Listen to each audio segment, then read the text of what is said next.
enforcement agency led by Chief Terence Green. You see Officer Tyrone Booth, also our fire chief, Ray Barton, and also Councilman Santino Guerrero, which works in law enforcement, and that is his field of study. And you see many members of clergy are here today as well, and some are standing back here. Pastor Jeffrey Hawkins is here, also Pastor Dr. Daniel Moore, Willie Kidd, Pastor Kidd is here, and other clergy is going to be a part of this announcement that we're making today. And I'm going to try to get through this very succinctly, then we're going to open it up for questions. You'll be hearing from a few of these individuals behind me, but once again, I want to thank you all for being here today. Our community continues to be devastated by gun violence. Some things we've seen all across our country. This gun violence must stop. The circle of retaliation violence must stop. This is a tragic loss to our community, and every time somebody is perished or their life is cut short through violence, it is a harm to all of us. We are truly a sum of all of our parts. Whenever a life is cut short, especially due to gun violence, this community suffers. I pray for calm, and I call on all of us to bring a stop to it. That's fathers, pastors, mothers, educators, clergy. We demand peace in this community. We know times are challenging and tensions are high, but police cannot do it alone. And I'm gonna repeat that. Police cannot do it alone. And so we call for all of you here today, and all of you are in the listening of my voice. We need your help to make sure that we bring a calm to our community. And that's why I appreciate those that are behind me today. This national tragedy of gun violence. We see it everywhere. We see it every time we turn on the news, places throughout the state of Michigan, also throughout our country. And so this is a serious health crisis and a threat to residents all throughout our country. This is a public health crisis, and this is why we're taking action, serious action. I think we'll be the first city in the state of Michigan to take such an action as I'm getting ready to announce. That means that we will provide resources, a level of high resources, to make sure that we can combat this effectively here in the city of Flint. So today, I'm declaring a state of emergency in the city of Flint due to gun violence. That happens today. I signed a declaration earlier today. So what does that mean? The state of emergency will allow the American Rescue Plan, the $1.9 trillion allocated by our President Biden throughout our country, and many municipalities, counties, villages, and townships were the benefactor of those dollars. $94 million has come to the city of Flint. But when we look at residential, recreation, education, and safety, we have to make sure we make those substantial investments to making sure that we do what is necessary to combat these violent crimes in our community. So I'm establishing a team.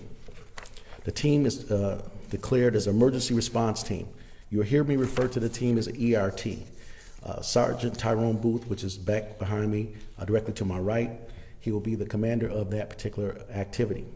So when we talk about what that response team is, when the officer gets a call to a violent gun crime, that officer then would make an assessment and then make a call back to dispatch. Our commander would then make a decision to engage the ERT team. The ERT team is comprised of special law enforcement training officers and detectives. Also, we would be comprised of a medical professional, child advocate professional, resource coordinator, social worker, community activist, liaison. And I'm proud to welcome Men Up in our presence, and we have many other people that will be activating in that level, making sure that we do the things that's necessary. And also, clergy will be a part of that response team as well. This is a part of a public health, mental health, other issues that we face, and we will be responding to the people on scene and off scene as we need. And the cycle of crime, the retaliatory violence that we see, we need violent interrupters to violence in our community. Most of the homicides that we've seen here inside the city of Flint are because of retaliatory type of activities. We will interrupt that cycle of violence here through this ERT team, this emergency response team. Now, the expanded services going forward, we need to be proactive in regards to how we're going to be combating violence in our community. We must start with our young people. I see former City Attorney Trishelle Young here, that's a leader in the Flint PAL program, along with our police chief. We see other organizations that's here that we're going to be making substantial investments in our youth program and youth activities to interrupt the cycle of violence very early on. So we will be making investments in our community centers, our resource centers, all throughout the city of Flint. Also, businesses have been negatively impacted by the cycle of violence, loss through revenue, loss through income. So we'll be also establishing grant programs for our businesses to make sure they can defend themselves against nefarious activity throughout our community. Also, we will be giving community grants out to Crime Watch developmental processes. We will be giving Crime Watch grants out to our local community members to making sure that we can establish an effective line of defense against those that will come across and do bad things in our community. We'll also be making sure that we'll be proactive, engaging with our Intel Center, making sure that those that want to be engaged with our Intel Center will be making sure they will have full access and the ability to be able to engage those protocols. And so when we look at the cycle of violence and how we're going to interrupt it, we will interrupt it with a proactive movement, and we will start effectively now. Now, recruitment and retention of police officers and law enforcement officers and those individuals that will fight crime in our communities has been a challenge, not only in the city of Flint, but for everyone in the county, in the state, making sure that we can recruit qualified individuals that will do the duties and perform the duties and responsibility. So we're providing a level of incentives for those new recruits and those that will be making lateral transfers into our department. I think the chief has recruited 12 new recruits, both recruits and lateral transfers, but we will be also making sure that we incentivize, and we're also making sure that those individuals who's currently working, that we make sure we have a level of retention here in the city of Flint, and also we need to hire qualified, good individuals to serve as public servants in the community. So you hear me often say, what defines us is how we rise. I will continue to make the bold steps necessary to make sure our community survives. I won't be apologetic for it. I won't detour from it. We will maintain our focus. We will go forward, and we're going to put all criminals, we will put all criminals on notice today. It's over. It's over. We will combat gun violence. And not only inside the city of Flint and the borders, we must look at ways to help our state partners and our federal partners to stop the gun trafficking in our communities, illegal gun trafficking in our community. We will continue to make sure that every illegal weapon confiscated, we will destroy that weapon. No longer will the weapon find its way back into the open market. Every weapon we get off the streets, we will destroy. So with that, I would like to bring up my colleague, Third Ward City Councilman Santino Guerrero, for a few remarks, and then I'll bring up Police Chief Terence Green, and then we'll open it up for questions. Councilman? Thank you. I absolutely agree with what the mayor is doing, the city administration, and the police department. We have ahead of us a big fight. It's been a long journey, and we have a lot of work that needs to be done, but I know these men behind us are qualified to take on that fight, and with this emergency being declared, it allows us to do so. But what the public that is listening to, we also need your help. We can't do stuff unless the public speaks up, lets us know, fights back. You know, this is going to take all of us. We all have to be one team united. So as much as we continue to fight in law enforcement agencies in the city, but we need to bring the community. And I know we mentioned some community monies going into grants, some type of programs that might be able to help. We will continue to do that. So I just looking to the public right now to please keep this fight in mind. This is all of us, and we have to take back our city and do what we have to do. Thank you. Chief? I would just like to say thanks to the mayor for declaring the state of emergency. The city of Flint currently is experiencing gun violence on a daily basis at some level. I consider us under a gun violence crisis at this time, and we need to break this cycle of violence. So I want to say thanks to the mayor for bringing this state of emergency. He's going to provide the police department and other agencies that work in conjunction with the police department the necessary resources that we need to fight gun violence and combat this violence. So I just like to say thanks. Thank you. And for everyone that would like to see the 6 executive orders that's been assigned into commission, will be emailed later, or you can talk to our communication director, Melissa. I want to thank our city attorneys, I want Angela, she's here, oh, yeah, she's here, and Joanne, they've been working diligently on making sure that we put this in compliance with law, making sure it's fully transparent on what the activities that we will be engaged in.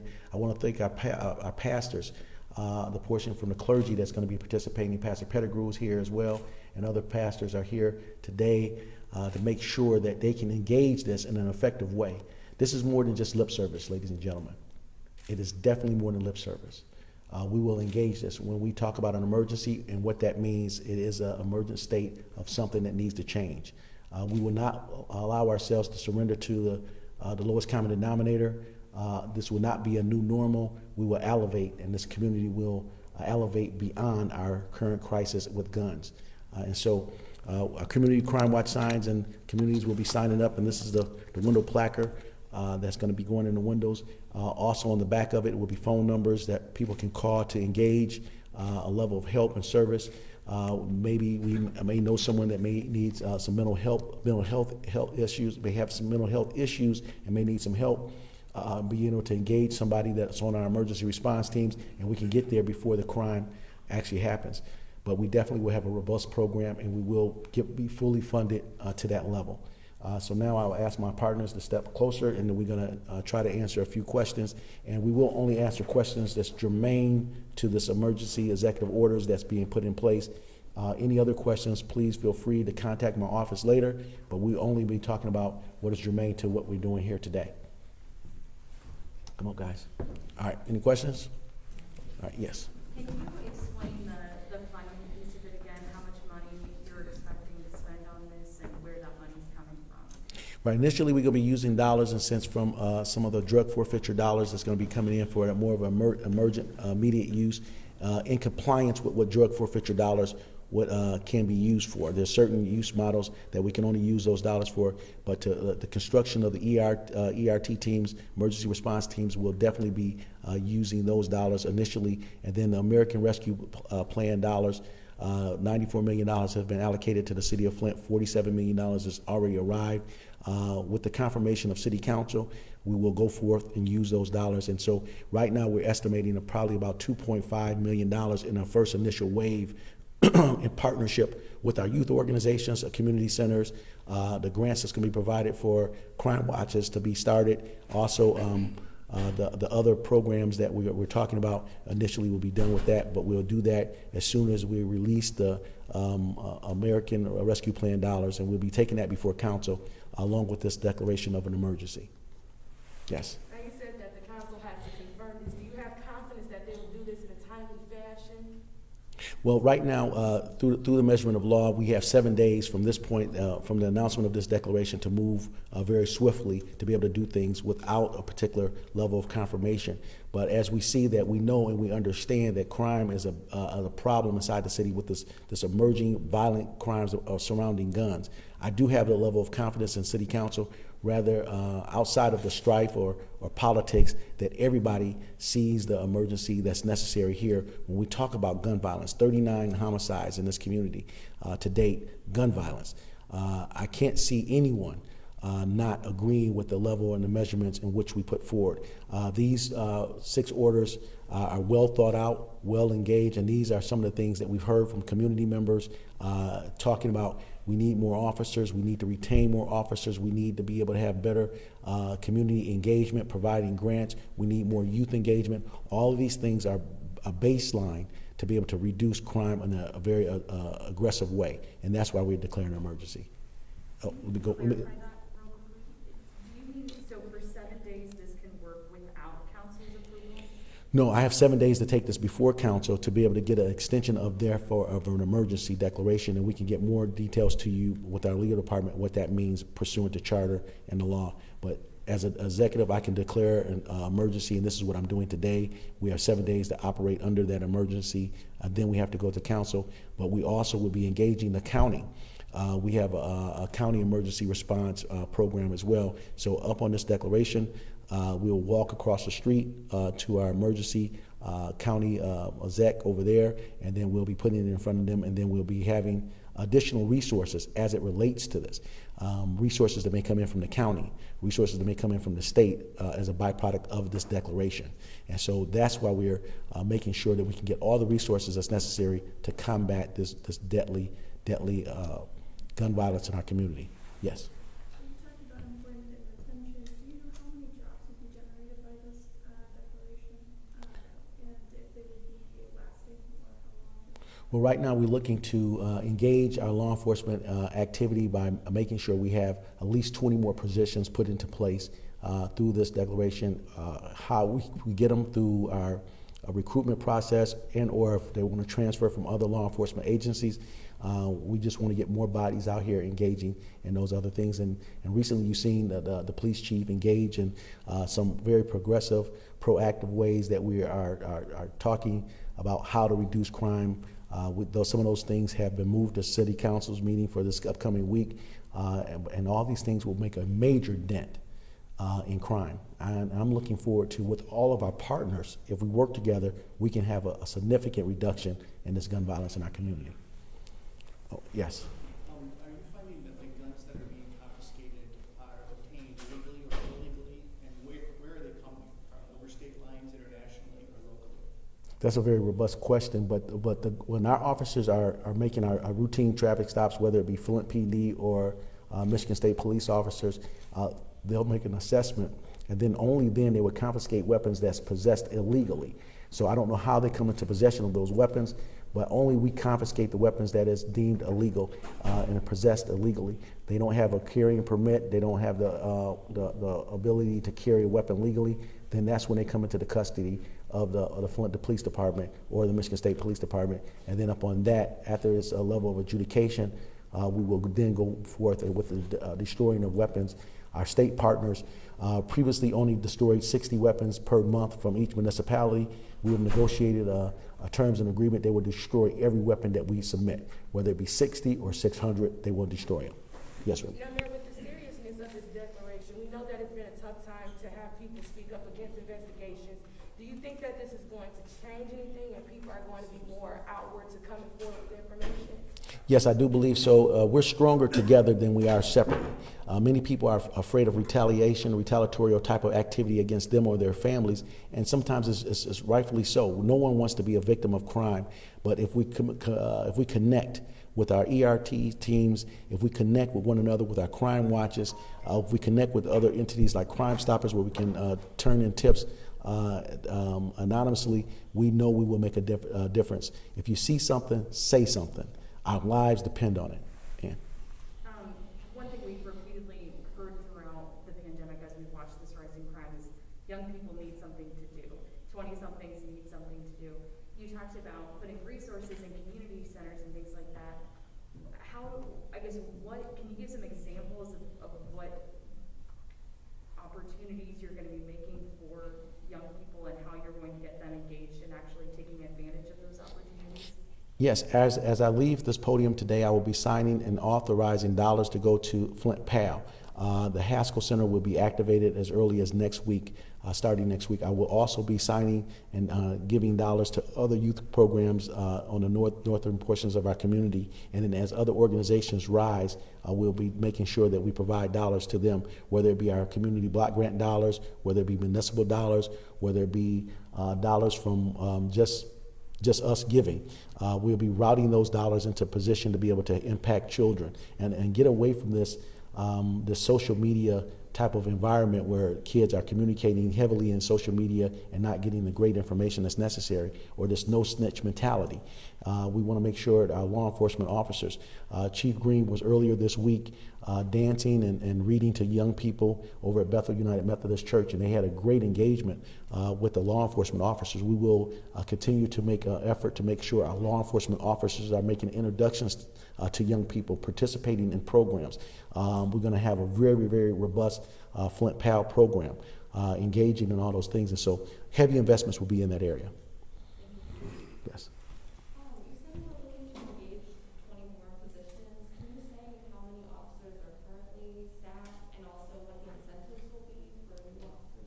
Well, I want to make sure we get you the right information. So if you contact our communications department, we'll get that information back to you. But we know that we are currently operating with additional funding that we currently have now outside of the American Rescue Plan, that we can sustain 20 more positions, at least 20 more positions in our departments. And so we're looking for those qualified individuals.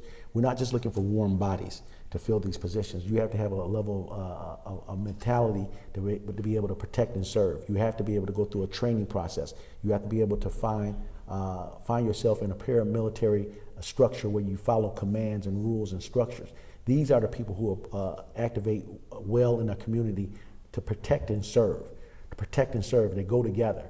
And so we're not looking just for warm bodies. We're looking for people that can actually go out here and do a service to for the community.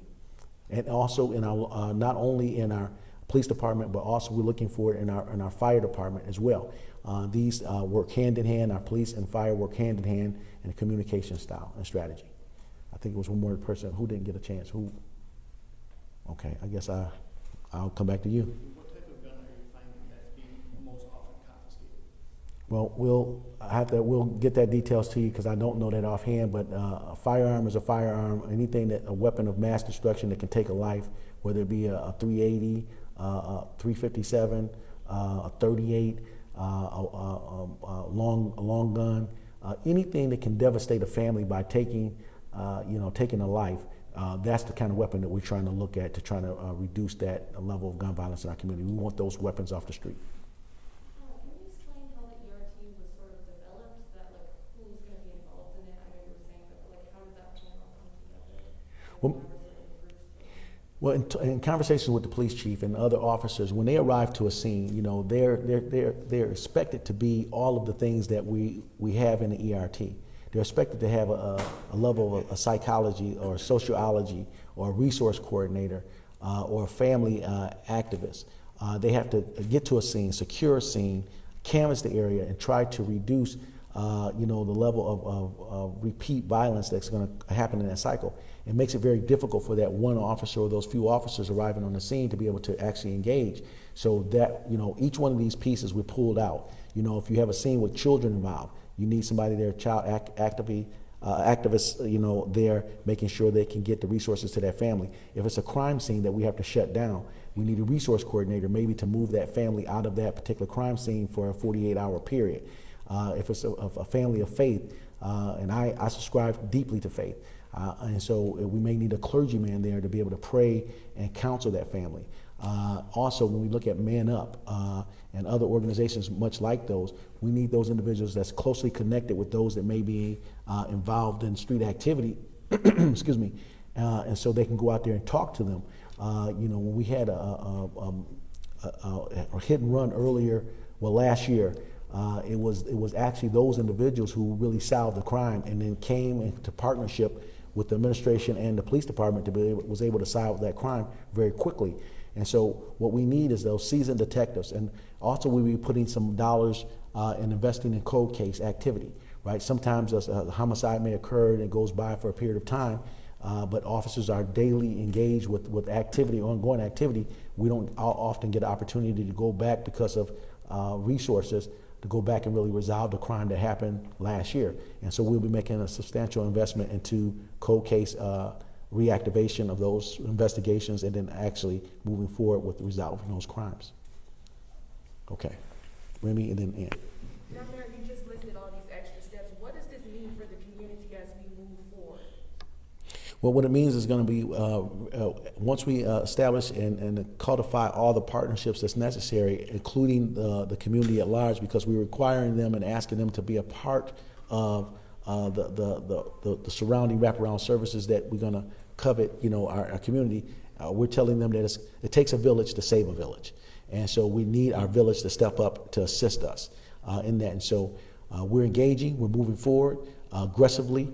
We're going to be looking at all the resources from the county, from the state side, and also the federal side. Because of the declaration of the emergency, we're going to be looking for city council members to be able to step up and then boldly say that we agree with this, that we're not only talking about it, that we're doing and we're engaging in activity, absence anything else. The public stands to benefit if we all come together and work together. Ann. Okay, Ann. We uptick in violent crime for a long time. What was it that made you say, we need to do this now, and this is how we're gonna approach it? Right, the uptick in violence is, it was noted by President Biden. He talked about the uptick throughout our nation. And then as we slowly watch communities like Saginaw up 200%, or communities like Grand Rapids up 300% or so, Flint is up 40% in violent crime. And the police chief, through his leadership and his proactive movement, and being able to pivot around this, we're able to keep our eye on it. But now, as we continue to watch it, we're going to continue to make sure that we proactively engage and stay in front of it to be able to reduce it. So now it's time to turn it back. And so from the national eye to the state eye to the local eye, we now say it's time, and that's why we're engaging. And I'm pretty sure that we're the first community in the state of Michigan that says we're making a declaration of an emergency.